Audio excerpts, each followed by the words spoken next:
Welcome to the world's countries, and to another episode in our long journey through every nation of the world. In this podcast, we take our time.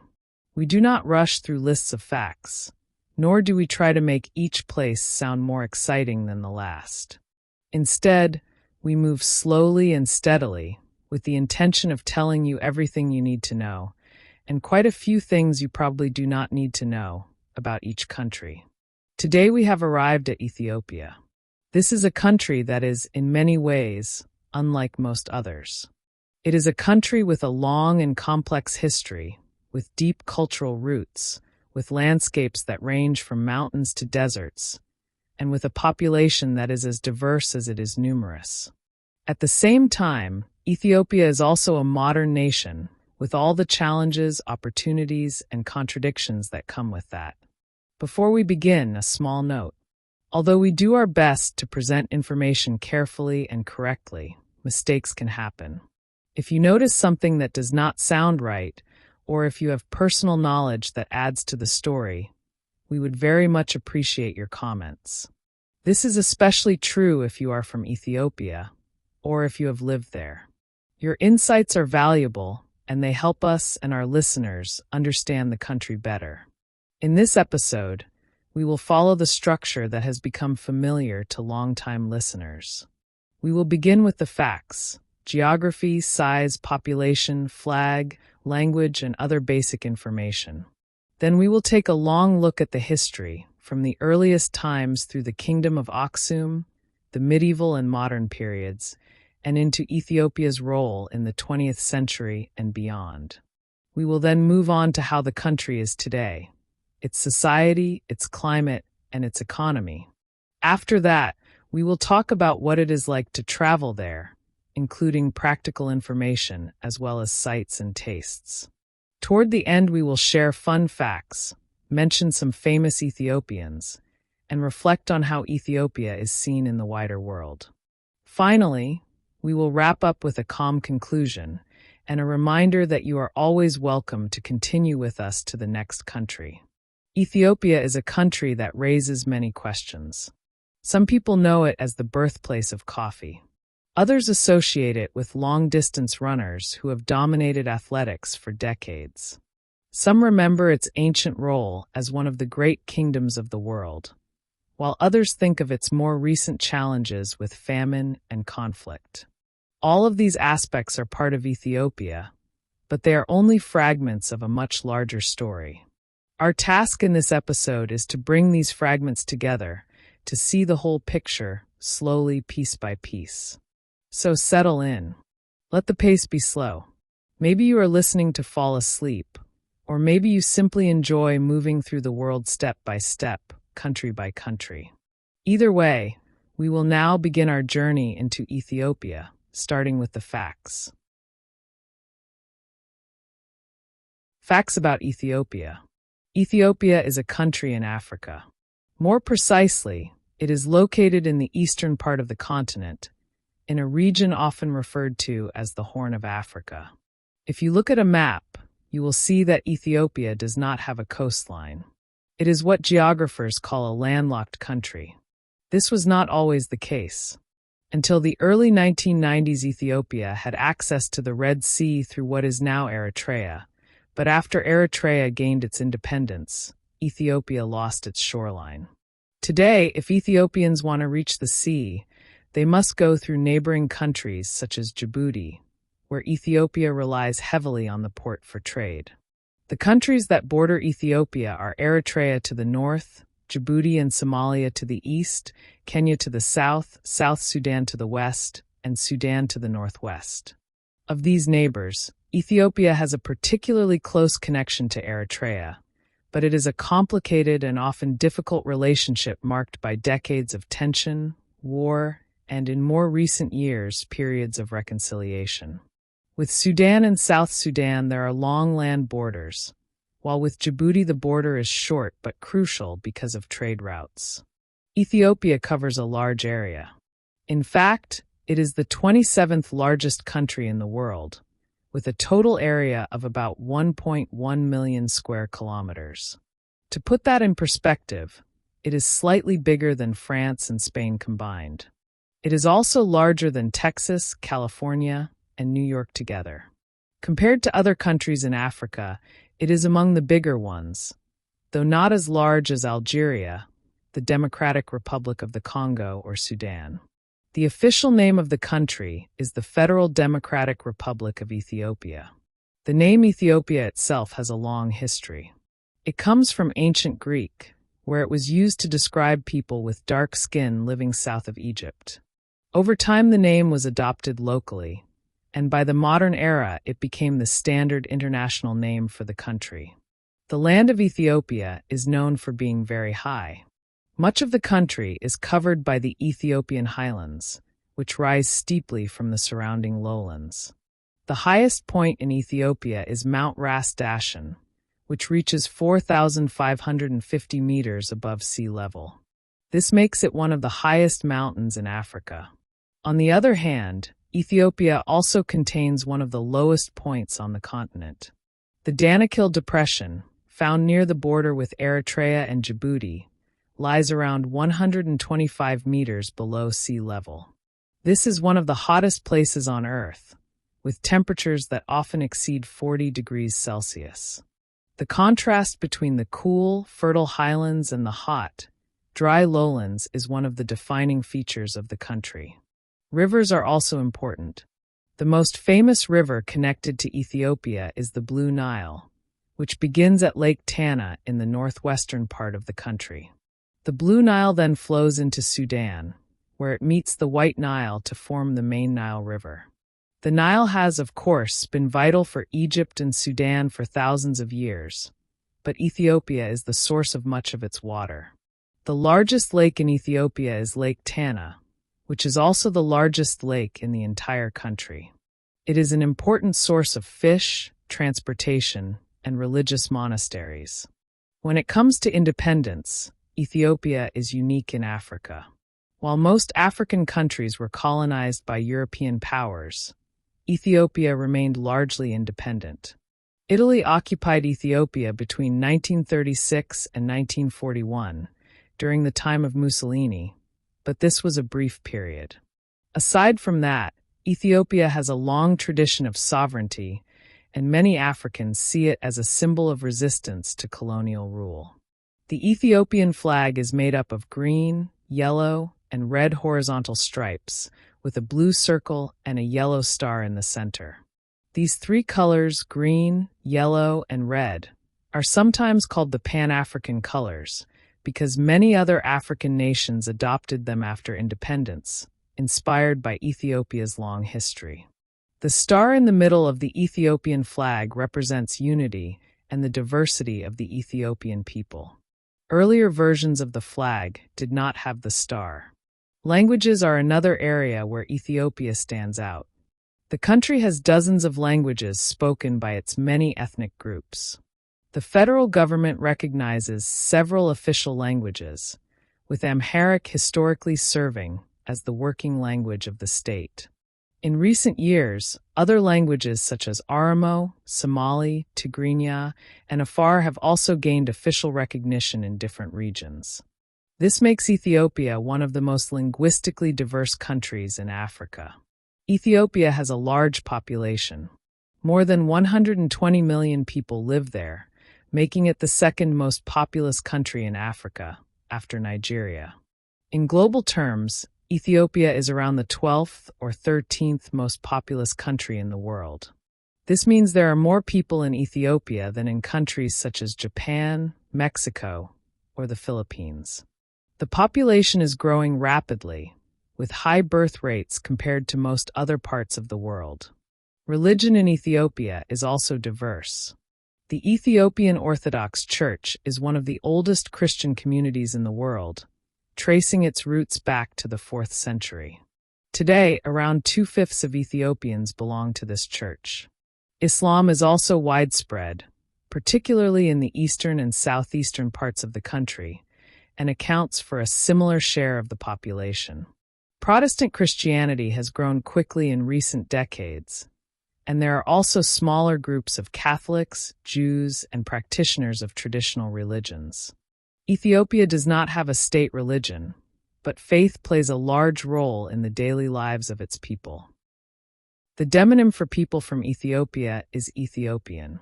But within the country, people often identify with their ethnic group as well. Ethiopia has more than 80 different ethnic groups, with the largest being the Oromo, followed by the Amharic, Somali, and Tigray peoples, among others. This diversity is one of the country's strengths, but also one of its challenges, as tensions between groups sometimes affect politics and society.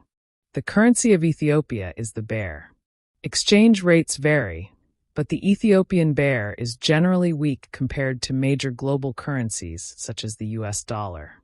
For example, $1 has in recent years been worth dozens of birr. This has implications for the economy, imports, and living standards. The capital city of Ethiopia is Addis Ababa. The name means new flower in Amharic. It is located in the central highlands of the country, at an elevation of about 2,300 meters above sea level, which makes it one of the highest capitals in the world. Addis Ababa has a population of around 5 million people, though the exact number depends on how you define the urban area. Other important cities include Dire Dawa, Mekelle, Gondar, Bahir Dar, and Hawassa. Ethiopia is a federal republic. This means it is divided into regions that are largely based on ethnic groups, and these regions have a degree of self-rule. The head of state is the president, but in practice much power is held by the prime minister. The current leadership has been active in both reform and conflict, and the balance between federal authority and regional autonomy continues to shape the country's politics. In terms of international organizations, Ethiopia is a member of the United Nations, the African Union, whose headquarters are located in Addis Ababa, and many other international and regional bodies. Life expectancy in Ethiopia is in the mid-60s, which is lower than in wealthier countries, but higher than in some other parts of Africa. In economic terms, Ethiopia's gross domestic product, or GDP, places it in the lower middle range globally. Agriculture remains the backbone of the economy, with coffee as one of the most important exports. In fact, Ethiopia is often described as the birthplace of coffee. Other key sectors include livestock, textiles, and more recently, manufacturing and construction. On the Human Development Index, Ethiopia is ranked toward the lower end. The HDI is a measure that looks at health, education, and income. Ethiopia struggles in all three areas, though it has also made progress over time. In terms of health, life expectancy has improved into the mid-60s, but it is still below the global average. Access to hospitals and clinics remains limited, especially in rural areas, and there is a shortage of trained medical staff. Diseases such as malaria are still common, and outbreaks of other illnesses combine with malnutrition to put pressure on families. Clean water and sanitation are not available everywhere, and this especially affects children's health. Education has expanded, with more children in school today than in the past, and literacy rates have risen. But the rapid growth of the population has created enormous pressure on the system. Classrooms are often overcrowded, resources are scarce, and many children leave school early to help at home or on farms. Higher education opportunities exist, but they cannot meet the needs of millions of young Ethiopians who are reaching adulthood. Income levels remain low. Ethiopia's economy has grown rapidly in recent decades, but from a very low base. The majority of the population still depends on small-scale farming, which is highly vulnerable to changes in rainfall and soil conditions. Urban industries are expanding, but they cannot yet provide enough jobs for the country's large and growing workforce. Inflation has also reduced the value of wages, making it harder for families to afford basic goods. Geography contributes to these challenges. Periodic droughts, sometimes lasting years, can lead to food shortages affecting millions. Climate change is making rainfall less predictable, adding further risk to an economy already heavily dependent on agriculture. Politics and conflict also matter. Ethiopia's federal system is based on ethnicity, and while it was designed to give representation to the country's many groups, it has also created divisions. Recent wars and unrest, such as the conflict in Tigray, have displaced populations, drained resources, and slowed down long-term development. Still, Ethiopia has made clear progress over time. Vaccination programs and basic health care have expanded, child mortality has dropped, and more girls attend school than before. Roads, electricity, and infrastructure have improved, and major projects like the Grand Ethiopian Renaissance Dam aim to boost power generation and economic activity. For these reasons, Ethiopia remains near the lower end of the HDI rankings, but the long-term trend is upward. Compared to its neighbors, Ethiopia has both strengths and weaknesses, but its sheer size and population make it a central player in the Horn of Africa. As for what people tend to search for about Ethiopia, some of the most common questions include: is Ethiopia safe to visit? What language do they speak in Ethiopia? Where is Ethiopia? What is the capital of Ethiopia? And what is Ethiopia known for? Others ask about Ethiopian food, about coffee, or about its famous long-distance runners. These questions reflect the mixture of curiosity and limited knowledge that many people outside the region have about the country. That concludes our overview of the basic facts about Ethiopia. With these details in mind, we are ready to turn to the country's long and fascinating history, beginning with the earliest records of human life in this part of the world. When it comes to independence, Ethiopia is unique in Africa. While most African countries were colonized by European powers, Ethiopia remained largely independent. Italy occupied Ethiopia between 1936 and 1941, during the time of Mussolini, but this was a brief period. Aside from that, Ethiopia has a long tradition of sovereignty, and many Africans see it as a symbol of resistance to colonial rule. The Ethiopian flag is made up of green, yellow, and red horizontal stripes, with a blue circle and a yellow star in the center. These three colors, green, yellow, and red, are sometimes called the Pan-African colors because many other African nations adopted them after independence, inspired by Ethiopia's long history. The star in the middle of the Ethiopian flag represents unity and the diversity of the Ethiopian people. Earlier versions of the flag did not have the star. Languages are another area where Ethiopia stands out. The country has dozens of languages spoken by its many ethnic groups. The federal government recognizes several official languages, with Amharic historically serving as the working language of the state. In recent years, other languages such as Oromo, Somali, Tigrinya, and Afar have also gained official recognition in different regions. This makes Ethiopia one of the most linguistically diverse countries in Africa. Ethiopia has a large population. More than 120 million people live there, making it the second most populous country in Africa, after Nigeria. In global terms, Ethiopia is around the 12th or 13th most populous country in the world. This means there are more people in Ethiopia than in countries such as Japan, Mexico, or the Philippines. The population is growing rapidly, with high birth rates compared to most other parts of the world. Religion in Ethiopia is also diverse. The Ethiopian Orthodox Church is one of the oldest Christian communities in the world, tracing its roots back to the 4th century. Today, around 2/5 of Ethiopians belong to this church. Islam is also widespread, particularly in the eastern and southeastern parts of the country, and accounts for a similar share of the population. Protestant Christianity has grown quickly in recent decades, and there are also smaller groups of Catholics, Jews, and practitioners of traditional religions.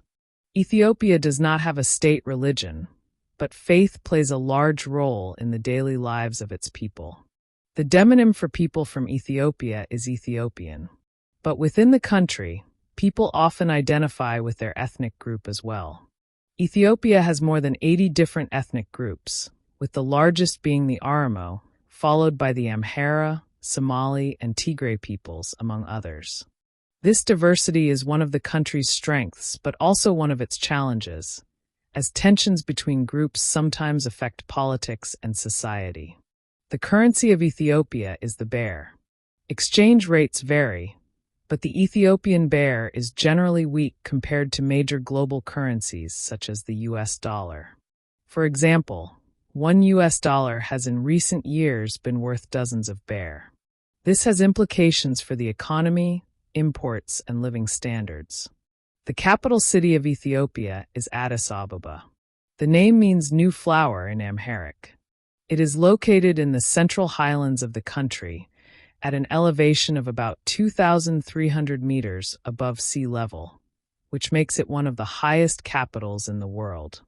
Addis Ababa has a population of around 5 million people, though the exact number depends on how you define the urban area. Other important cities include Dire Dawa, Mekelle, Gondar, Bahir Dar, and Hawassa. Ethiopia is a federal republic. This means it is divided into regions that are largely based on ethnic groups, and these regions have a degree of self-rule. The head of state is the president, but in practice much power is held by the prime minister. The current leadership has been active in both reform and conflict, and the balance between federal authority and regional autonomy continues to shape the country's politics. In terms of international organizations, Ethiopia is a member of the United Nations, the African Union, whose headquarters are located in Addis Ababa, and many other international and regional bodies. Life expectancy in Ethiopia is in the mid-60s, which is lower than in wealthier countries, but higher than in some other parts of Africa. In economic terms, Ethiopia's gross domestic product, or GDP, places it in the lower middle range globally. Agriculture remains the backbone of the economy, with coffee as one of the most important exports. In fact, Ethiopia is often described as the birthplace of coffee. Other key sectors include livestock, textiles, and more recently, manufacturing and construction. On the Human Development Index, Ethiopia is ranked toward the lower end, reflecting challenges in health, education, and income. Still, progress has been made over the past decades, and the country's position has improved slowly over time. Compared with its neighbors, Ethiopia has both strengths and weaknesses, but its sheer size and population make it a central player in the Horn of Africa. As for what people tend to search for about Ethiopia, some of the most common questions include: is Ethiopia safe to visit? What language do they speak in Ethiopia? Where is Ethiopia? What is the capital of Ethiopia? And what is Ethiopia known for? Others ask about Ethiopian food, about coffee, or about its famous long-distance runners. These questions reflect the mixture of curiosity and limited knowledge that many people outside the region have about the country. That concludes our overview of the basic facts about Ethiopia. With these details in mind, we are ready to turn to the country's long and fascinating history, beginning with the earliest records of human life in this part of the world. Early history. When we begin to speak about the history of Ethiopia, we must go very far back in time. In fact, the land that is now Ethiopia has been home to human beings for longer than almost anywhere else on Earth. Some of the most famous discoveries of early human remains have been made here, such as the skeleton of Lucy, the Australopithecus afarensis found in the 1970s. She lived more than 3 million years ago. These discoveries have led many scientists to describe Ethiopia and the wider region around it as one of the cradles of humankind. From this starting point, with early humans walking the land, we can move slowly forward. Thousands of years passed, and people began to settle, to farm, and to form communities. By the first millennium before the Common Era, we can see the outlines of organized societies in northern Ethiopia and Eritrea. One of the earliest was the kingdom known as DMT. It existed around the 8th century BCE. DMT was located in what is today northern Ethiopia and Eritrea, and it developed systems of agriculture, using irrigation and terracing in the highlands. The people of DMT also worked with iron, and they built cities, the remains of which can still be seen. After the decline of DMT, other kingdoms rose in the region, eventually leading to what would become one of the most important states in African history, the Kingdom of Aksum. But before we move into that later period, it is worth noting that Ethiopia's location gave it connections far beyond Africa from very early times. The Red Sea, though now cut off from Ethiopia, was historically close, and through it people in the highlands traded with Arabia, Egypt, and even as far away as India. This long history of contact shaped the languages, the religions, and the cultural traditions of the people. In the centuries before the rise of Aksum, the people of the Ethiopian highlands developed their own script, called Ge'ez. It is one of the oldest alphabets still in use anywhere in the world. Today it remains the liturgical language of the Ethiopian Orthodox Church. The fact that Ethiopians were writing their own texts more than 2,000 years ago shows us that this was a place where civilization had deep roots. The geography of Ethiopia also influenced its early history. The highlands, with their steep mountains and fertile valleys, gave protection and food. They also made it more difficult for outside powers to conquer and control the land. At the same time, the Rift Valley, the deserts, and the proximity to the sea meant that Ethiopia was never isolated. People moved through the region, traded, and shared ideas. By the first centuries of the Common Era, Ethiopia was already a land of connections and complexity. Farmers grew crops such as teff, which is still central to Ethiopian cuisine today. Pastoralists raised cattle, sheep, and goats. Traders moved goods like ivory, gold, and spices. Ideas about religion and culture traveled along with them. Some of the earliest forms of Christianity and Judaism in Africa appeared here, alongside local beliefs that were tied to the land and its spirits. When we think about Ethiopia's early history, it is easy to focus only on the famous kingdoms that left behind monuments. But there were also countless smaller communities, villages of farmers, herders, and craftsmen, who formed the backbone of society. Their names are not recorded, but their work made the larger kingdoms possible. So, when we speak about Ethiopia's past, it is not only the story of kings and empires. It is also the story of ordinary people who lived in a land that was both fertile and harsh, both connected to the world and somewhat apart from it. Their combined efforts created the foundation for what would become the Kingdom of Aksum, the next major chapter in Ethiopia's long history. The Kingdom of Aksum. When we speak of Ethiopia's history, one name stands out very clearly, and that is the Kingdom of Aksum. This was a powerful and influential state that existed roughly from the 1st century of the Common Era until around the 10th century. It was located in what is today northern Ethiopia and Eritrea, and at its height it controlled territories stretching across the Red Sea into parts of what are now Yemen and southern Arabia. Aksum is often described as one of the great civilizations of the ancient world. Some historians even place it alongside the Roman Empire, Persia, and China in terms of importance at the time. The reason is that Aksum sat at the crossroads of trade routes linking Africa, the Mediterranean, Arabia, and Asia. Through the port of Adulis on the Red Sea, merchants brought in goods from India, the Middle East, and the Roman Empire, and from there they traveled into the African interior. In return, Aksum exported ivory, gold, incense, and slaves, as well as agricultural products from its fertile highlands.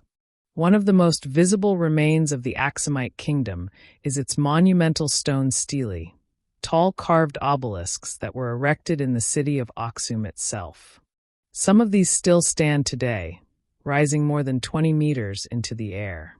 They were built as markers for tombs of kings and nobles, and they show the skill and organization of Aksumite society. The city of Aksum became the political, economic, and religious center of the kingdom, with palaces, temples, and later churches that reflected its importance. Religion played a crucial role in Aksum's development. In the early centuries, the people practiced traditional polytheistic religions. But around the 4th century, during the reign of King Ezana, Aksum officially adopted Christianity. This made Ethiopia one of the very first Christian nations in the world, long before most of Europe converted. Ezana's conversion is recorded in inscriptions, and churches were built across the kingdom. The Ethiopian Orthodox Tewahedo Church traces its origins back to this moment, and Christianity has remained central to Ethiopian culture ever since. Another sign of Aksum's power was its coinage. Aksum was one of the first African states to mint its own coins in gold, silver, and bronze. These coins carried inscriptions in Greek and later in Ge'ez, showing both its international connections and its growing cultural independence. The coins often carried Christian symbols after the conversion, making them some of the earliest Christian coins in the world. They also made trade easier, linking Aksum to markets as far away as India and the Mediterranean. The kingdom was also known for its legends and connections to the wider world. Ethiopian tradition holds that the Ark of the Covenant, the sacred chest of the ancient Israelites, was brought to Aksum and remains there to this day in the Church of St. Mary of Zion. Whether or not this is historically true, the story has been central to Ethiopia's sense of identity and its claim to a special place in Christian history. Over time, however, Aksum began to decline. Several factors contributed to this. Trade routes shifted, especially as the rise of Islam in the 7th century created new powers around the Red Sea and Arabian Peninsula. Climate change and soil exhaustion in the highlands may also have reduced agricultural productivity. Internal conflicts weakened the kingdom, and by around the 10th century Aksum was no longer the dominant power it once had been. But its legacy remained. The adoption of Christianity created a religious tradition that has lasted for more than 1,500 years. The Ge'ez script continued to be used for liturgy and scholarship. The stories and legends of Aksum shaped Ethiopian identity for centuries afterward. Even today, the ruins of Aksum are considered one of the most important archaeological sites in Africa, and they are recognized as a UNESCO World Heritage Site. So, when we look back at the Kingdom of Aksum, we see not only a powerful state that traded and built monuments, but also a society that connected Africa to the wider world. It is one of the reasons Ethiopia has always stood out among African nations. Its history goes deep, and Aksum is a central part of that story. In the next section, we will move forward in time to Ethiopia's medieval period, when new dynasties rose, new churches were built, and the kingdom continued to evolve in both culture and politics. The medieval period. After the decline of the Kingdom of Aksum, Ethiopia did not disappear from history. Instead, it entered a long medieval period marked by shifting dynasties, religious developments, and new forms of state power. This period stretched roughly from the 10th century to the early modern era, and it laid much of the foundation for Ethiopia as we know it today. One of the first major powers to emerge after Aksum was the Zagwe dynasty. The Zagwe rulers were in power from about the 12th century until the 13th century. They are most famous for building the remarkable rock-hewn churches of Lalibela. These churches were carved directly into the stone, creating entire places of worship below ground level. The most well-known of these is the Church of St. George, shaped like a cross.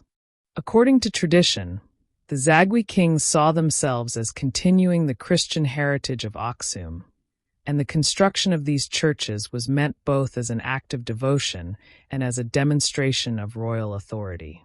Even today, Lalibela is considered one of the holiest sites in Ethiopia, and it attracts pilgrims from across the country and beyond. The Zagwe dynasty, however, was eventually replaced by what is known as the Solomonic dynasty. This happened in 1270, when a ruler named Yakuno Amlak claimed the throne.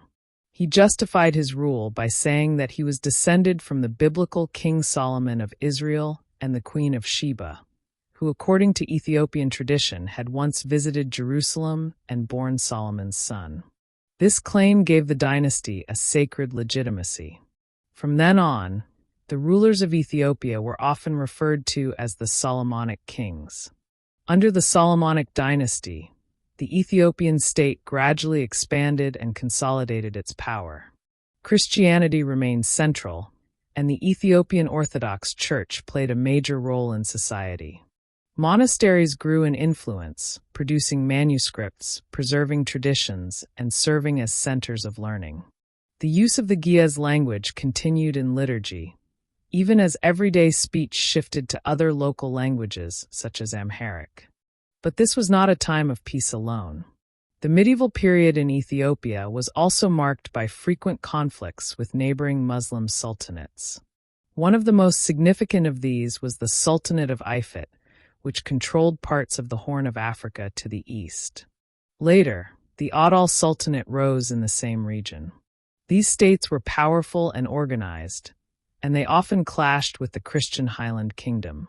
At times, the conflict was not only political but also religious, with battles fought along Christian-Muslim lines. Yet, trade and cultural exchanges also took place, and the Red Sea routes continued to connect the highlands to the wider world. A particularly dramatic moment came in the 16th century, during the campaigns of Ahmad ibn Ibrahim al-Ghazi, also known as Ahmad Gragn. Leading forces from the Adwa Sultanate, he invaded much of Ethiopia and came close to conquering the Christian kingdom. Large parts of the highlands were devastated, and many churches and monasteries were destroyed. The Ethiopian rulers at the time appealed for help from Europe, and Portuguese soldiers and muskets eventually helped turn the tide. The conflict left deep scars, but also showed Ethiopia's ability to draw on both local and international alliances to survive. Meanwhile, new cultural achievements were taking place. The medieval period saw the continuation of manuscript production, with beautifully illustrated religious texts created in monasteries. Art and architecture developed a distinct Ethiopian style, blending influences from the wider Christian world with local traditions. The construction of fortified palaces and castles also became more common, particularly in the later medieval period, foreshadowing the great fortress city of Gondar that would rise in the 17th century. The geography of Ethiopia remained central to its history. The highlands continued to provide a natural fortress, making it difficult for outside powers to establish long-term control. At the same time, the lowlands and border regions were zones of constant interaction, where cultures, religions, and trade routes met. Ethiopia was never completely isolated, but it also never fully submitted to foreign control. By the end of the medieval period, Ethiopia was a firmly Christian kingdom, ruled by the Solomonic dynasty, but surrounded by diverse and often competing neighbors. Its rulers claimed an ancient and divine lineage, its church held immense authority, and its people lived in a land of contrasts: high mountains, deep valleys, fertile fields, and arid plains. This was the Ethiopia that would move into the early modern era, facing new encounters with Europe, with the Ottoman Empire, and with the challenges of maintaining unity in a diverse and often turbulent region. The modern era before colonization. As Ethiopia moved from its medieval period into more modern times, the shape of the kingdom began to change. The Solomonic dynasty continued to rule, at least in name, but the authority of the emperors was not always secure. From the 17th century onward, power in Ethiopia often shifted between strong rulers, regional nobles, and rival factions. This era was marked by both achievements and fragmentation. In the early modern period, one of the most important centers of power was the city of Gondar. Founded in the 17th century by Emperor Fasilides, Gondar became the capital of Ethiopia for nearly 2 centuries. It was known for its stone castles and palaces, many of which still stand today.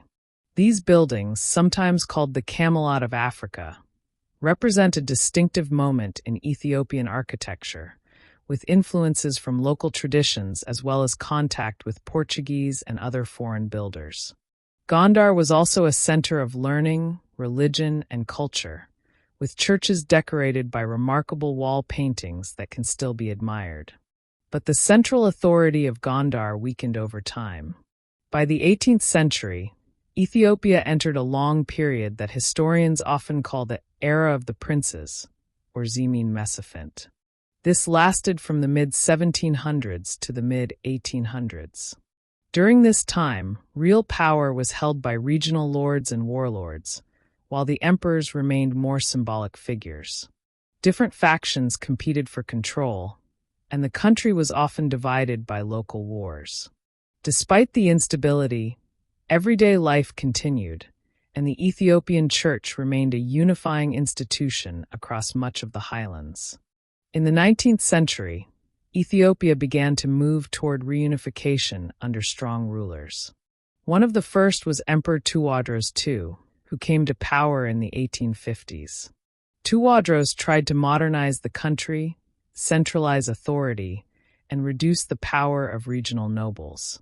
He also sought to open Ethiopia to more contact with the outside world.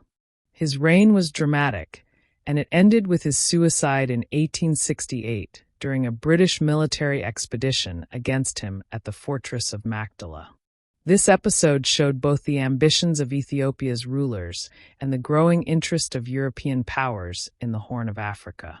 After Tewodros, other emperors followed, each with their own vision. Emperor Johannes IV, who ruled in the late 19th century, faced challenges from both internal rivals and external enemies.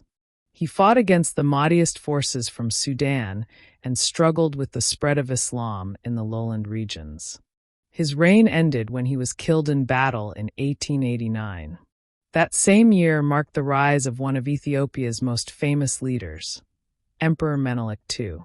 Menelik expanded Ethiopia's territory significantly, bringing in new regions to the south and east. He also modernized the army, importing weapons and training soldiers.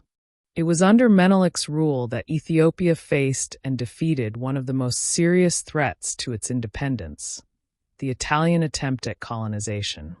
At the Battle of Adwa in 1896, Menelik's forces decisively defeated the Italian army. This victory was remarkable because it took place during the height of European colonial expansion in Africa. Almost all of the continent was being divided between European powers, but Ethiopia managed to resist. The Battle of Adwa became a symbol of African independence and pride, not only for Ethiopians but also for many people across the continent and in the wider African diaspora. During Menelik's reign, Ethiopia also took steps toward modernization. Addis Ababa was established as the new capital, chosen for its central location and high elevation. Roads, schools, and telegraph lines were built. Trade expanded, and foreign missions established embassies in the city. Yet, modernization was limited, and most of the population continued to live in rural areas, farming the land much as their ancestors had done. As the 20th century approached, Ethiopia stood out as one of the only African countries that remained independent during the scramble for Africa. Alongside Liberia, it was unique in resisting colonial domination. This gave Ethiopia a special place in the imagination of many Africans and people of African descent abroad. It was seen as a symbol of freedom, dignity, and resilience. But the challenges were not over. Italy would try again to take control in the 20th century, and Ethiopia would face both invasion and occupation before regaining its sovereignty. That, however, is the next chapter in the story. For now, as the 19th century closed, Ethiopia was an independent empire under Menelik II, proud of its traditions, strengthened by its victory at Adwa, and standing as an exception in a continent otherwise carved up by colonial powers. Colonization and resistance. When we speak about colonization in Africa, Ethiopia is one of the very few countries whose story is different. Almost the entire continent was brought under European rule during the 19th century, a process often called the Scramble for Africa. Yet Ethiopia, alongside Liberia, managed to remain independent.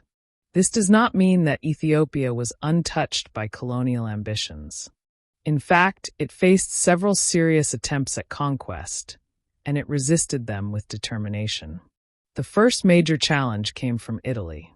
Italy was a relatively new European state in the late 1800s, and it wanted to build its own colonial empire. The Italians had already established a foothold along the Red Sea coast, in what became Eritrea. From there, they looked inland toward Ethiopia. In 1889, after the death of Emperor Johannes IV, Menelik II became Emperor of Ethiopia. The Italians saw this as an opportunity. They signed a treaty with Menelik, known as the Treaty of Wuchel. But there was a problem. The Italian version of the treaty stated that Ethiopia had to conduct its foreign affairs through Italy, essentially making it a protectorate. The Amharic version of the treaty did not say this. When Menelik discovered the difference, he rejected the Italian interpretation. This disagreement led to war. The conflict culminated in the Battle of Adwa in 1896. Here, Ethiopian forces under Menelik II, supported by his wife Empress Tedu and generals from across the empire, met the Italian army. Despite being less industrially advanced than their European opponents, the Ethiopians had modern rifles and artillery, as well as far greater numbers. The battle was a decisive victory for Ethiopia. Tens of thousands of Ethiopian soldiers overwhelmed the Italian forces, and the result sent shockwaves across the world. Ethiopia had defended its sovereignty against a European power. The significance of the Battle of Adwa cannot be overstated. It was one of the very few times an African army defeated a European colonial army in open battle during this period. For Ethiopians, it was a source of immense pride. For Africans elsewhere, and for people of African descent in the Caribbean, in the United States, and beyond, Ethiopia became a symbol of resistance and dignity. The victory was celebrated by Black intellectuals, activists, and communities around the world. After Adwa, Italy recognized Ethiopia's independence. The country entered the 20th century as a sovereign state. Foreign powers established embassies in Addis Ababa, and Ethiopia took its place among the nations of the world. But the story did not end there. In the 1930s, under the rule of Benito Mussolini, Italy tried again.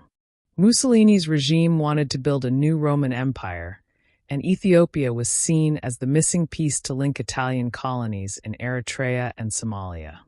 In 1935, Italian forces invaded. This time they brought not only large numbers of troops, but also tanks, aircraft, and chemical weapons. The Ethiopians resisted bravely, but the modern Italian war machine was overwhelming. By 1936, the Italians had occupied Addis Ababa, and Mussolini declared Ethiopia part of Italian East Africa. The occupation lasted for only 5 years, but it was brutal. The Italians used poison gas, carried out massacres, and attempted to dismantle Ethiopian institutions.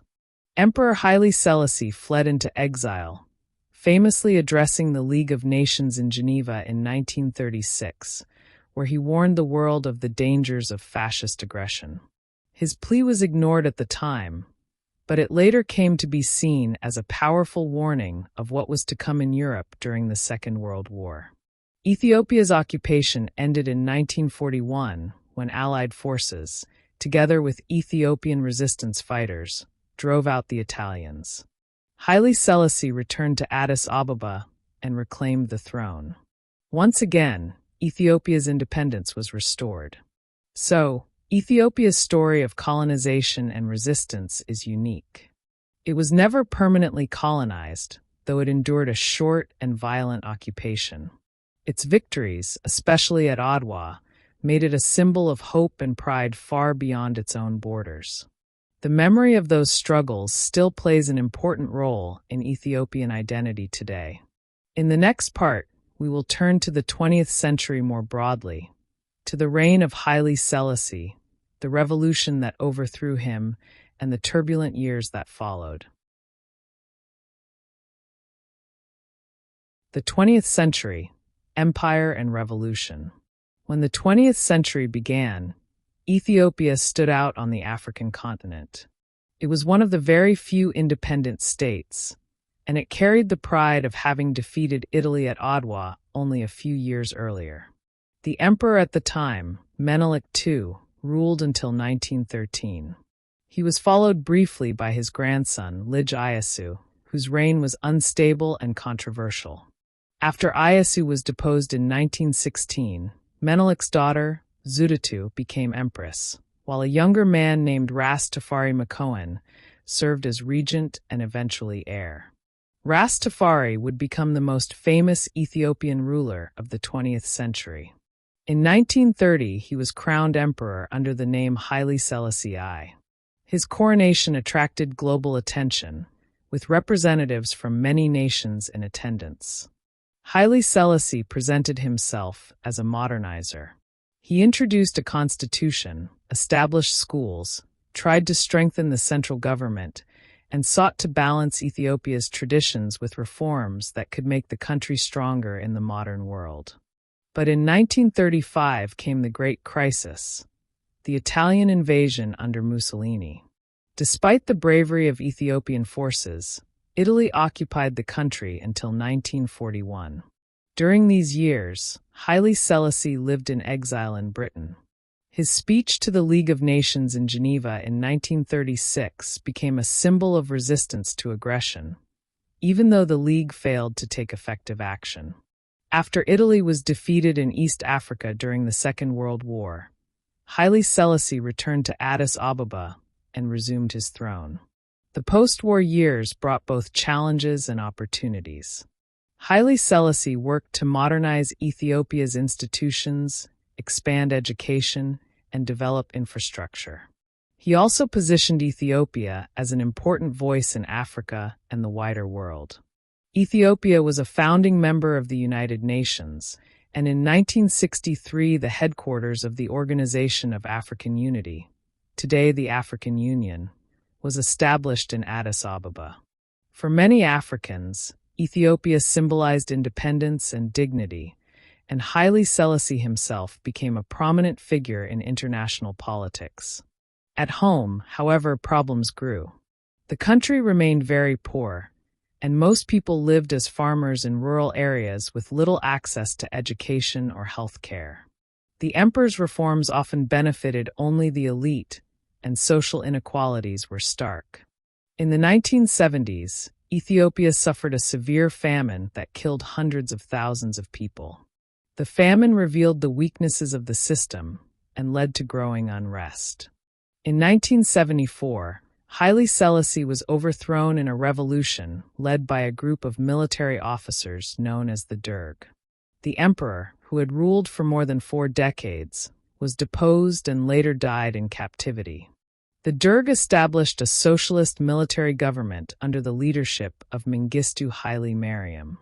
This marked the beginning of one of the harshest periods in modern Ethiopian history.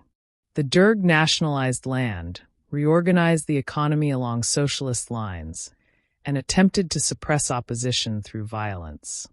The late 1970s and 1980s were years of repression, civil war, and further famine. The regime carried out campaigns such as the so-called Red Terror, during which thousands of suspected opponents were killed. At the same time, Ethiopia became involved in conflicts with neighboring Somalia and faced rebellions in regions such as Tigray and Eritrea. Internationally, Ethiopia aligned itself with the Soviet Union, receiving military and economic support. This gave the government resources to continue fighting its wars, but it did little to improve living conditions for ordinary people.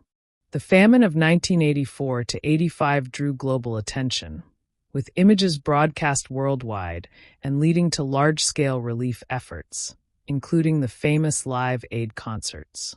Still, millions of Ethiopians suffered, and the regime's policies were widely criticized for making the crisis worse. By the late 1980s, the Derg was losing strength. Rebel groups gained ground, and the Soviet Union reduced its support as the Cold War came to an end. In 1991, Mengistu fled the country, and the Derg regime collapsed.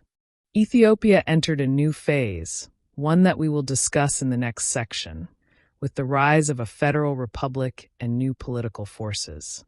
The 20th century, then, was a time of dramatic changes for Ethiopia. From imperial rule under Haile Selassie, through occupation by Italy, to socialist dictatorship under the Derg. It was a century of modernization, war, famine, revolution, and international recognition. By the time the century closed, Ethiopia had been transformed, yet it remained marked by the weight of its history and the struggles of its people. Ethiopia since 1991. In 1991, Ethiopia entered a new era. After years of civil war, famine, and repression under the Derg regime, the government of Mengistu Haile Mariam collapsed. Rebel forces from different parts of the country advanced on Addis Ababa, and Mengistu fled into exile. Power was taken by a coalition of groups known as the Ethiopian People's Revolutionary Democratic Front, or EPRDF. At the head of this coalition stood Meles Zenawi, who would go on to lead Ethiopia for more than 2 decades. The new government introduced a federal system unlike almost any other in the world. Ethiopia became the Federal Democratic Republic of Ethiopia, divided into ethnically based regions called states. Each state had its own constitution, its own official language, and, at least in theory, the right to secede from the federation.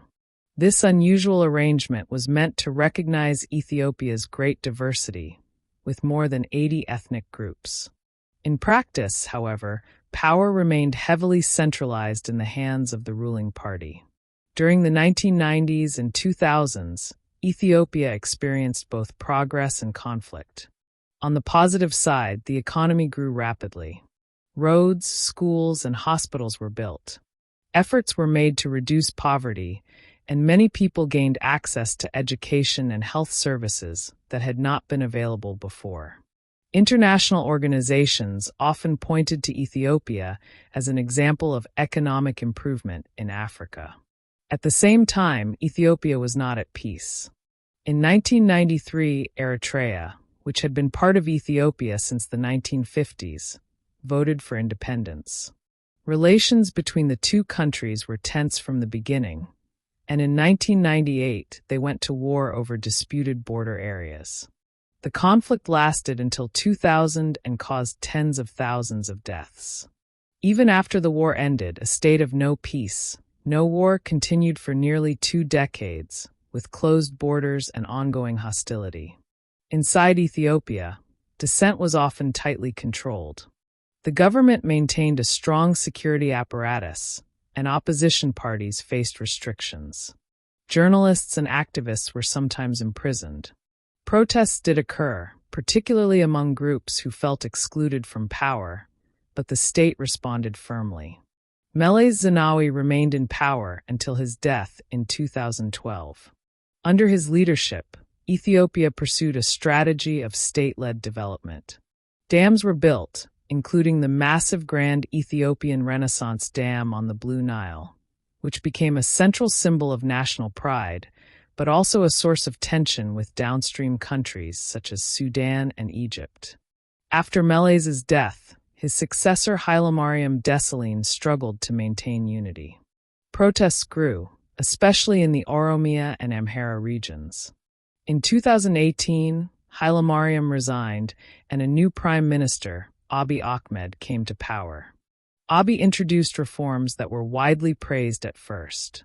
He released political prisoners, invited exiled opposition groups to return, and made peace with Eritrea. For this, he received the Nobel Peace Prize in 2019. But the optimism did not last. Ethiopia's political system remained deeply divided along ethnic lines, and old conflicts resurfaced. In 2020, tensions between the federal government and the Tigray People's Liberation Front, once the dominant force within the EPRDF, erupted into full-scale war in the northern region of Tigray. The conflict brought devastation, displacement, and accusations of atrocities on all sides. It also drew in neighboring countries, particularly Eritrea, which intervened militarily. At the same time, Ethiopia continued to face challenges of poverty, population growth, and environmental strain. The country's population is now well over 120 million, making it the second most populous in Africa. Addis Ababa has grown rapidly into a major African city, while most Ethiopians still live in rural areas and depend on agriculture. Despite these difficulties, Ethiopia has retained a significant role in Africa. It hosts the headquarters of the African Union and has contributed troops to peacekeeping missions. Its cultural influence, from music and cuisine to long-distance running, continues to spread globally. Since 1991, then, Ethiopia has been marked by contrasts. Economic growth alongside political repression, moments of peace followed by war, and a federal system designed to manage diversity that has also exposed deep divisions. The story of Ethiopia today is still being written, with the struggles of the past and the hopes of the future shaping a country that remains one of the most important in Africa. Ethiopia today. When we look at Ethiopia today, we see a country of striking contrasts. On one hand, it is one of the fastest-growing economies in Africa, with new buildings rising in Addis Ababa, expanding infrastructure projects, and ambitious development plans. On the other hand, it is also a country where many people still live in poverty, where political divisions remain sharp, and where the challenges of geography and climate continue to shape daily life. The population is now well above 120 million. This makes Ethiopia not only the second most populous country in Africa, after Nigeria, but also one of the most populous countries in the world. The population is young, with a large majority under the age of 30. This creates both opportunity and pressure. A young population can mean energy, labor, and creativity, but it also requires jobs, schools, and housing. Providing these for millions of new citizens each decade is one of the central challenges the government faces. Most Ethiopians still live in rural areas. Agriculture remains the backbone of the economy, employing the majority of the population. Coffee is the best-known crop, and Ethiopia is often described as the birthplace of coffee itself. But beyond coffee, farmers grow cereals like teff, maize, and wheat, and raise livestock. In rural villages, life is still organized around seasonal work, the rhythms of planting and harvesting, and the dependence on rainfall. Yet urban areas are growing quickly. Addis Ababa has become a bustling capital, filled with traffic, construction, and a mix of traditional markets and modern shopping centers. Smaller cities like Dire Dawa, Hawassa, and Bahir Dar are also expanding as people leave the countryside in search of opportunities. This shift is part of a wider transformation across Africa, where societies are slowly becoming more urban, but where rural life still dominates for now. Culturally, Ethiopia remains deeply diverse. The federal system is divided along ethnic lines, with each state having its own majority population, its own language, and its own political institutions. The Oromo are the largest ethnic group, followed by the Amharic, Somali, Tigray, and many others. In practice, this diversity means that Ethiopia is not a single unified nation in the way some countries imagine themselves. Instead, it is a collection of peoples with shared history, but also with strong local identities. Sometimes this diversity is celebrated. Other times, it leads to tension, protests, and even conflict. Religion continues to play a large role. The Ethiopian Orthodox Church is central to national identity, with its ancient traditions, monasteries, and festivals. Islam is also very significant, particularly in the East and South. Protestant Christianity has expanded rapidly in recent decades, especially in the cities, and smaller groups such as Catholics and practitioners of traditional religions remain part of the mix. In daily life, religion shapes the calendar, the rhythm of fasting and feasting, and the social ties of communities. Politically, Ethiopia today is complex. Prime Minister Abiy Ahmed remains in power, but his image has shifted since he was awarded the Nobel Peace Prize in 2019. His initial reforms raised hopes for democracy and openness, yet subsequent years brought war in Tigray, restrictions on opposition, and reports of human rights abuses. The federal system, designed to balance Ethiopia's ethnic diversity, continues to face stress as different regions push for autonomy or resist central control. Economically, Ethiopia has achieved impressive growth numbers, especially in the 2000s and 2010s. New roads, dams, and factories have been built. The Grand Ethiopian Renaissance Dam, on the Blue Nile, is one of the largest infrastructure projects in Africa and a source of both national pride and international dispute. But despite growth, income levels remain low. Many Ethiopians still struggle with poverty, unemployment, and the rising cost of living. Inflation is a persistent problem, and dependence on imported goods makes the country vulnerable to global price shifts. Health and education have improved compared to earlier decades, but they are still uneven. Life expectancy has risen into the mid-60s, but healthcare access is limited outside the cities. Schools have expanded, but the rapid growth of the population means classrooms are often overcrowded and resources stretched. Ethiopia's environment adds further challenges. The highlands are fertile, but the lowlands can be extremely dry. Periodic droughts affect millions of people, leading to food insecurity. Climate change is expected to make rainfall less predictable, increasing the risks for farmers who depend on seasonal patterns. At the same time, deforestation and soil erosion threaten the long-term sustainability of agriculture. Despite these difficulties, Ethiopia continues to play an important role in Africa. Addis Ababa hosts the headquarters of the African Union, making it a center of diplomacy on the continent. Ethiopian Airlines is one of Africa's largest carriers, connecting the country to destinations across the globe. And in sports, Ethiopia's long-distance runners remain world-famous, continuing a tradition that began in the mid-20th century and still inspires new generations. So Ethiopia today is a land of both challenge and possibility. It is a place where ancient traditions sit alongside rapid modernization, where unity and division coexist, and where the weight of history is always present in the struggles of the present. To understand Ethiopia fully, one must hold all of these aspects together. The young and growing population, the diverse ethnic and religious landscape, the ongoing political tensions, the fragile environment, and the pride of a country that has always insisted on its independence.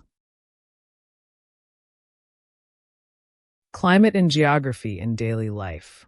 When we think about Ethiopia today, it is not possible to separate daily life from the geography and climate of the country. The land is varied, with high mountains, deep valleys, dry lowlands, and fertile plateaus. This variety creates very different ways of living for Ethiopians, depending on where they happen to be born and where they make their homes. Most of the population lives in the Ethiopian highlands. This area, which stretches across much of the center and north of the country, sits at an elevation of 2,000 meters or more above sea level. The highlands have a relatively mild climate compared to many other parts of Africa. Days are often warm but not unbearably hot, and nights can be cool, sometimes even cold. Rain falls seasonally, with wet months that make farming possible and dry months that test the resilience of communities. Life in the highlands has traditionally revolved around farming. People grow crops such as teff, wheat, and barley, and they keep cattle, sheep, and goats. Villages are spread across the hillsides, often with terraced fields that have been maintained for centuries. The lowlands, by contrast, can be very harsh. In the east lies the Danakil Depression, one of the hottest places on Earth. Temperatures there can rise above 40 degrees Celsius day after day, and the landscape is marked by salt flats, volcanoes, and colorful mineral deposits. Few people live permanently in the Danakil, but the Afar people have long moved through the area with their herds, carving out a living in conditions that would be impossible for most. Salt is traditionally cut into blocks and transported by camel caravans, a practice that continues even in the modern era. The south and west of Ethiopia have a different character. Here the land is lower and often more fertile, with savannas and forests that support both farming and herding. These areas are home to many of Ethiopia's smaller ethnic groups, who have their own languages, traditions, and ways of life. In some places, shifting cultivation is practiced, where plots are farmed for a few years before being left to recover, while in others, pastoralism remains central, with communities depending on cattle or camels. The Great Rift Valley, which cuts through Ethiopia from north to south, is another defining feature. The valley contains a series of lakes, many of which support fishing, farming, and settlements along their shores. It is also a region of geothermal activity, with hot springs and volcanic landscapes. For scientists, the Rift Valley is famous as a site of fossil discoveries that tell the story of human origins. For Ethiopians, it is simply part of the environment in which daily life unfolds. Climate patterns have always shaped Ethiopia's history, and they continue to do so. The seasonal rains, known as the Kairampt, are crucial for agriculture. When they come on time and in good quantity, crops grow, and food is abundant. When they fail, famine can threaten millions. This dependence on rain-fed agriculture makes rural communities vulnerable. Droughts have struck repeatedly, sometimes lasting years, and climate change is making rainfall less predictable. Even in good years, the rhythm of daily life is set by the seasons: planting, tending, harvesting, and waiting for the next cycle to begin. Water, in general, plays a very large role. Ethiopia is the source of the Blue Nile, which flows out of Lake Tana and eventually joins the White Nile in Sudan. The Nile waters have long supported agriculture far downstream in Egypt and Sudan, and today the construction of the Grand Ethiopian Renaissance Dam shows how central water remains to both Ethiopia's development and its relations with its neighbors. Within Ethiopia itself, rivers provide irrigation, but many communities still rely on wells or streams, fetching water by hand each day. Geography also shapes health and disease. In the highlands, the cooler climate means that malaria is less common. But in the warmer lowlands, the disease is widespread. In some regions, tsetse flies make cattle raising difficult. In others, the heat and dryness create conditions where food insecurity can arrive quickly. The location of a village or a town in relation to altitude, rivers, and climate zones often determines not only what people eat, but also how healthy they are likely to be. Even in the cities, geography matters. Addis Ababa, at more than 2,000 meters, has a cooler climate than many African capitals. Visitors are often surprised by the chilly evenings. At the same time, the city's elevation can cause problems for newcomers, who may feel the effects of the thinner air. Other cities, like Dire Dawa or Jijiga, sit at lower elevations and experience hotter conditions. Moving from one part of Ethiopia to another can feel like moving between very different worlds. For ordinary Ethiopians, the geography of the country is not an abstract fact but a daily reality. It determines whether a farmer has enough rain to grow teff, whether a herder must move his cattle in search of pasture, whether a family can access safe drinking water, and whether a child must walk for hours to reach school across hills or plains. Geography and climate are present in every aspect of daily life, in ways that are both practical and profound. Travel in Ethiopia. Traveling in Ethiopia is an experience shaped by the same contrasts that define the country itself. On one hand, it is home to some of the most remarkable landscapes, ancient sites, and cultural traditions in Africa. On the other hand, travel can be challenging, with infrastructure that is uneven, political conditions that can change, and practical details that require patience and planning. For many travelers, the first question is safety. Ethiopia is generally safe in many regions, especially in and around the capital, Addis Ababa, and in some of the major tourist areas. But the country has also faced conflicts and unrest, particularly in recent years. The war in Tigray and tensions in other regions have made some areas inaccessible. Travelers are usually advised to check conditions carefully, follow government travel advisories, and pay attention to local guidance. Like many countries, Ethiopia is not uniform in this respect. Some regions may be calm and welcoming, while others remain unstable. The second question is often cost. Ethiopia is not an expensive country to visit compared with many destinations. Accommodation, transport, and food can be relatively affordable, especially outside the international hotels in Addis Ababa. A budget traveler can eat in small restaurants for little money, stay in modest guest houses, and move around on buses. At the same time, higher-end options exist, particularly in the capital and at some of the more established tourist sites. Travelers should expect that prices will vary widely, and that comfort is not always guaranteed even when costs are higher. Reaching Ethiopia is straightforward. Addis Ababa has a major international airport, Bole International, which is the hub for Ethiopian Airlines. Ethiopian Airlines is one of the largest and most reliable carriers in Africa, with flights not only across the continent, but also to Europe, North America, Asia, and the Middle East. For many travelers, arriving in Addis is the starting point. From there, domestic flights connect to cities such as Gondar, Lalibela, Mekelle, Bahir Dar, and Dire Dawa. Overland travel is possible, but the distances are long and the roads, while improving, can be slow. Most visitors from outside Africa require a visa to enter Ethiopia. For many nationalities, this can be obtained online through an e-visa system or upon arrival at Bole International Airport.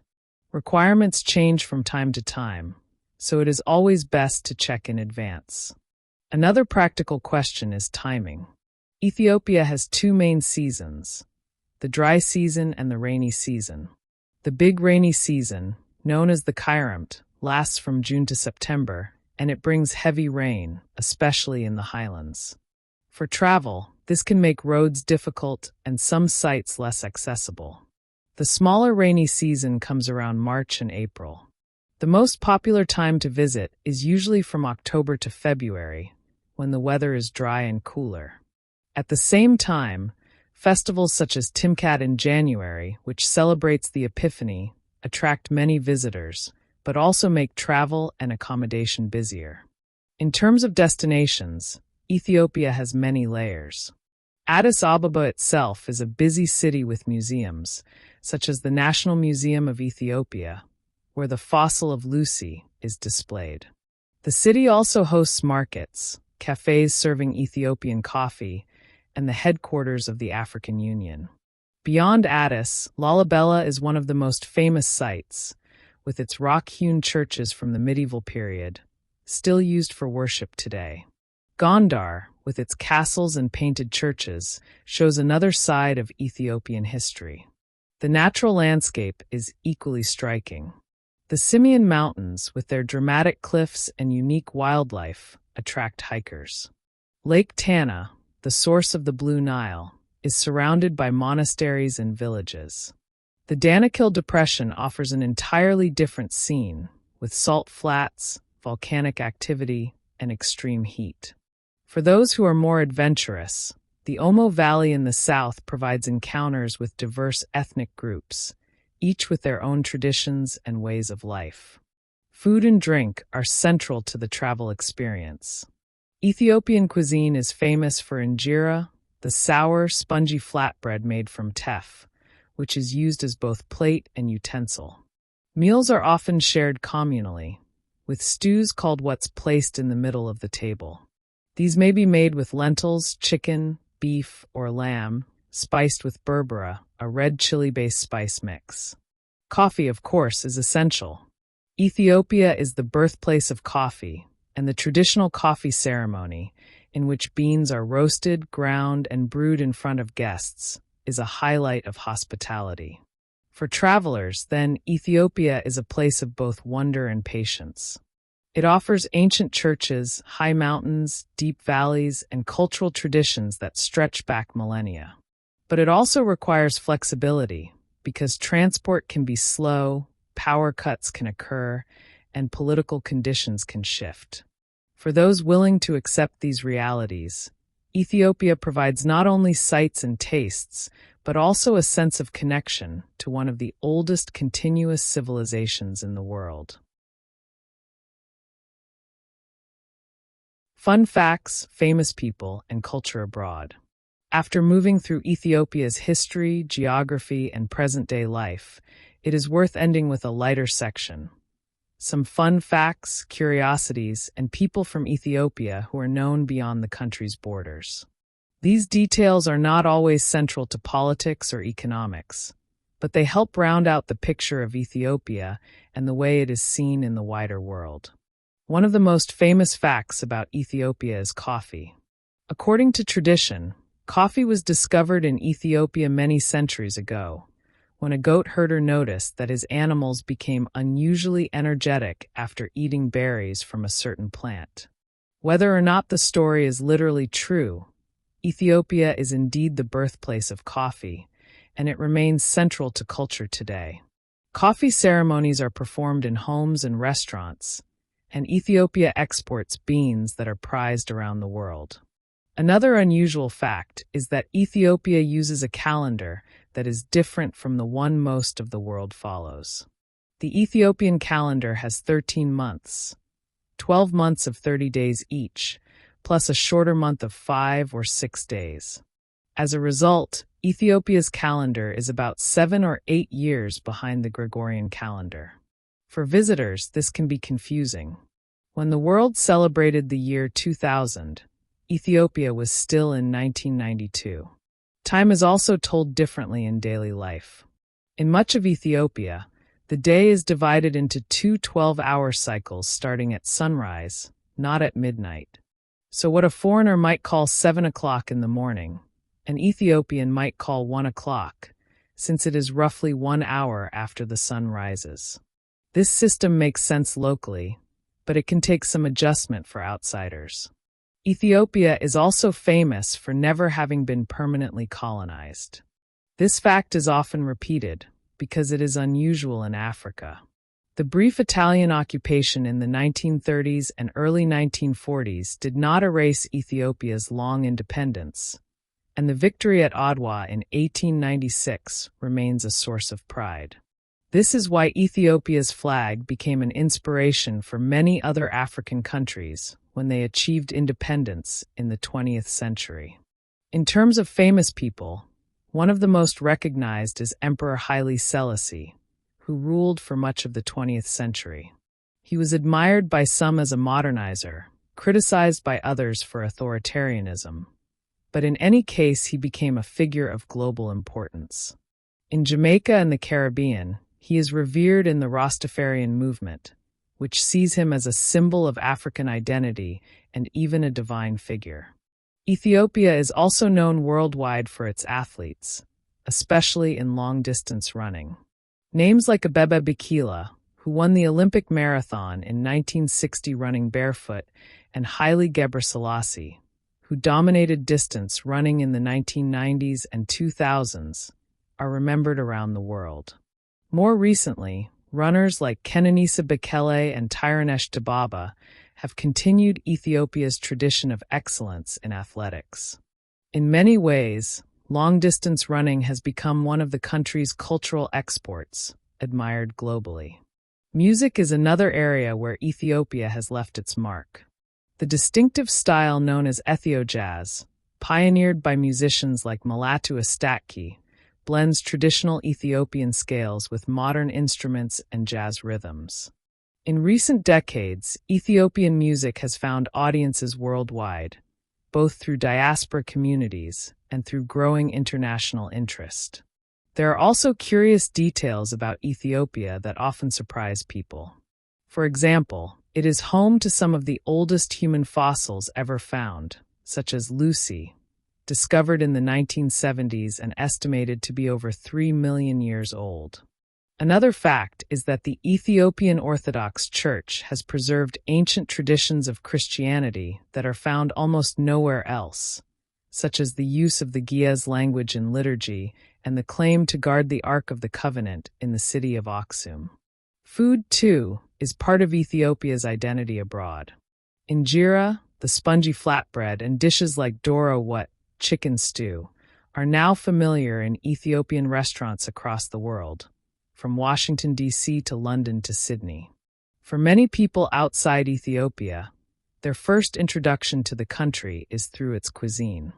Ethiopia has also contributed to technology and inventions in smaller, but notable ways. For example, Ethiopians developed a system of terraced farming in the highlands that is thousands of years old and still used today, a reminder of how ancient agricultural practices can remain effective. So, when we think of Ethiopia beyond its borders, several images come to mind.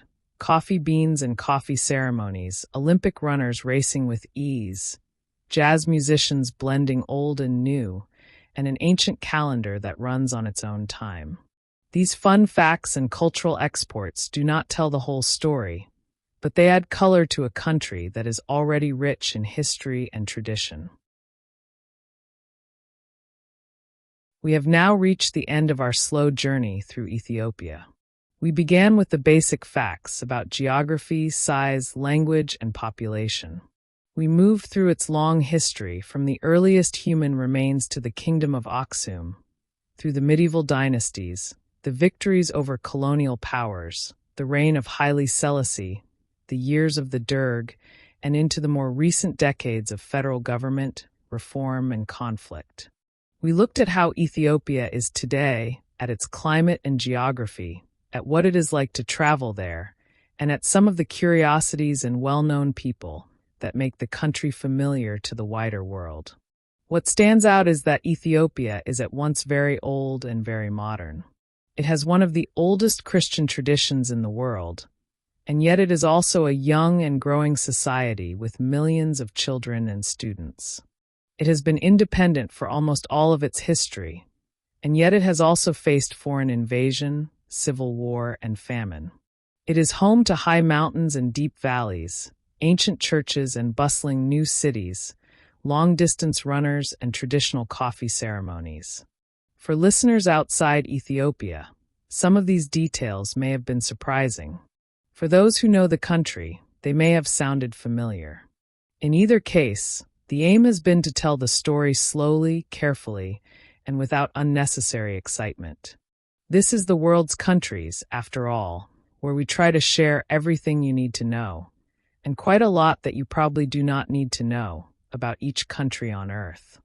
If you are listening while resting or falling asleep, perhaps the calm rhythm of this episode has helped.